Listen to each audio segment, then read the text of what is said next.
از سعادت غزال عنایت با ستاره هاشمی و آهنگ جدید ستاره هاشمی با رجا رایش و کارهای جالب غزال عنایت با مهراج وفا. من در این ویدیو پیرامون حقایق این ماجرا خواهم پرداخت، پس در ادامه با کانال دنیا اینفو باشید.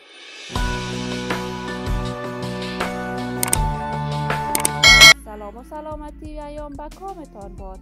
شما را خوش آمدید میگم به یکی دیگر از ویدیوهای جذاب کانال دنیا اینفو.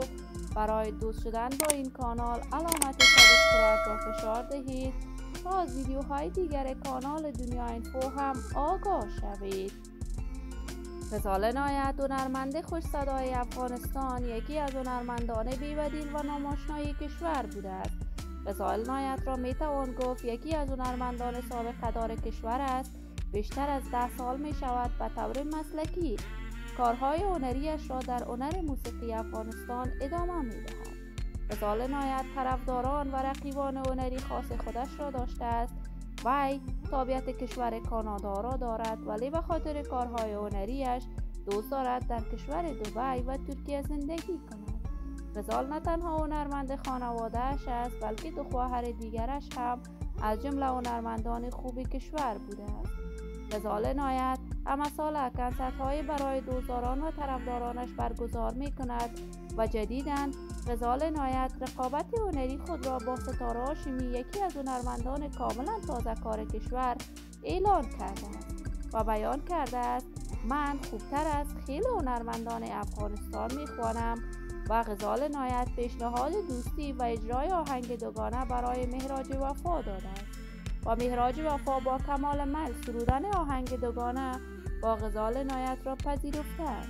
این همه در حالی است که ستاره هاشمی میخواهد با رجا رایش همسر قبلی غزال عنایت آهنگ دوگانه اجرا کند. این کار غزال عنایت مورد نقد شدید دوستداران و طرفدارانش قرار گرفته است و غزال عنایت را همه نقد کردند، ولی هر هنرمند خودش میداند و تصمیمات و کارهای هنریش. من آرزوی صحت و سلامتی، موفقیت و کامیابی برای تمامی هنرمندان کشور خود از بارگاه عزت لایزال خواهانم. دوستان و همراهان همیشگیم، شما هم نظریاتتان را در بخش کامنت با من شریک بسازید. این ویدیو را با علاقه‌مندان و طرفداران غزال عنایت به اشتراک بگذارید. اگر تا هنوز دوست کانال دنیا اینفو نشدید، پس برای دوست شدن با این کانال علامت سابسکرایب را فشار دهید. صحت و سلامت برای شما نازنینان آرزو دارم. تا درود دیگر همتان را به الله منان سپرده موفق و کامگار باشید.